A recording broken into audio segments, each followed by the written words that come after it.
Simpleng pagkuha ng poster na nauwi sa bangungot na bakasyon. Siya si Otto Warmbier, 21 years old na isang matalinong estudyante sa Virginia. Noong 2015 dahil malapit na nga siyang lumipat sa Hong Kong para mag-aral, naisipan nga niyang magpunta sa ibang lugar para mag-celebrate ng bagong taon. Gusto niyang mag-ibang bansa and para maiba naman, dito nga siya magpupunta sa North or Bad Korea. Alam naman natin kung gaano kadelikado magpunta nga sa bansang ito, kaya nga noong una, ayaw siyang payagan ng mga magulang niya, pero eventually, pinayagan din naman siya. December 31, 2015, nagstay siya sa isang hotel sa Bad Korea kung saan nakapag-tour naman din siya, nakapaglibot, and kinagabihan, nag-celebrate pa nga sila ng New Year. Pero on January 2, 2016, habang nasa airport at pauwi na, dito na nga magugulat si Otto nang biglaan siyang arestuhin ng mga otoridad. Ayon sa mga pulis na dumakap nga kay Otto, nag-commit daw si Otto ng hostile act against the state. Nagbibintangan kasi siyang nagnakaw daw ng di umano isang propagandang poster kung saan nakuhanan pa nga daw siya ng CCTV. Kung iniisip nyo na bakit ito big deal kung poster lang naman din, isa kasi itong propaganda poster na naglalaman ng mga kasinungalingan nga and so kung madadala nga ito sa ibang bansa, pwede itong magamit laban sa bansa nila. Kung mapapansin mo nga doon sa CCTV, malabo yung kuha and hindi mo rin masabi kung si Otto ba yan eh.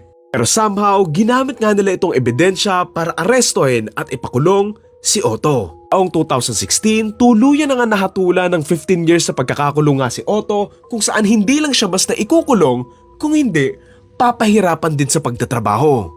Makalipas ang isang buwan, hinarap ng Bad Korea si Otto sa media kung saan umiiyak at nagmamakaawang nagsorry nga si Otto doon nga sa nagawa niya e nagmamakaawa siyang mapauwi na nga siya. Ayon kay Otto, I have made the single worst decision of my life but I am only human. Siyempre yung pamilya niya inilaban nga na makalaya and makauwi siya kaya naman ginawa nga ng gobyerno ng Amerika ang lahat para mabawi nga itong si Otto. Sa kanila, nagnakaw man ng poster or hindi itong si Otto, masyado daw malala yung 15 years na pagkakakulong, dagdag mo pa, napapahirapan pa siya sa pagtatrabaho. After 17 months on June 2017, pinakawalan na ng Bad Korea itong si Otto at pinayagan na nga siyang makauwi pero ayun lang, hindi na siya makagalaw, hindi na gumigising, hindi na makausap at parang gulay na nga lang.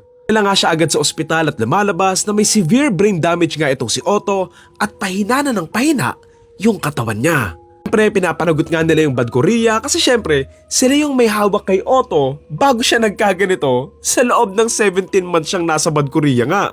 Pensa naman ng Bad Korea, randomly lang daw nagkaroon ng brain injury nga itong si Otto habang nakakulong nga siya na naging dahilan para makomatose siya.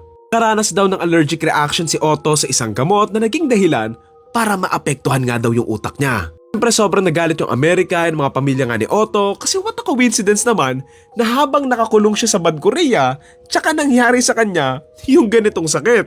Naman pinapaniwalaan nga nilang may hindi magandang ginawa nga itong Bad Korea nga kay Otto kasi nga again, what a coincidence naman na nagkasakit siya ng ganon kung kailan nakakulong nga siya doon sa kanila. Nakakalungkot pa dito, makalipas ang isang linggo matapos nga makauwi na nga si Otto sa Amerika, tuluyan na nga din siyang nawala on June 19, 2017. Fair din naman sa Bad Korea na ayon sa ilang mga doktor, wala naman daw bakas sa katawan nga ni Otto na may ginawang hindi maganda doon nga sa katawan niya. Sibling na comatose lang daw talaga si Otto matapos nga siya makulangan ng oxygen ng dugo nga sa utak na naging dahilan para makaranas nga siya ng cardiopulmonary arrest. Mas nakakagalit pa dito, hindi na natin malalaman kung ano nga ba talagang nangyari kay Otto habang nasa Bad Korea siya. Regardless, hanggang ngayon, naniniwala pa rin yung mga magulang nga ni Otto na may ginawang masama nga yung Bad Korea kay Otto kaya nagkaganon yung utak at katawan niya. Hindi sila naniniwala doon sa mga doktor na wala nga daw bakas sa katawan nga ni Otto dahil daw ayon doon sa ilang mga doktor na kinausap nga ng pamilya nga ni Otto, may mga peklat daw si Otto sa buong katawan niya, pati na nga rin daw yung mga ipin ni Otto parang ginalaw-galaw and akala mo nire-arrange pa nga daw. Pero ayun nga, sadly, ang nag-iisang taong nakakaalam nga nung tunay nga na nangyari kay Otto habang nasa Bad Korea siya ay wala na at kung meron pang ibang nakakaalam, halos imposible nang makuha pa yung mga impormasyon na yon.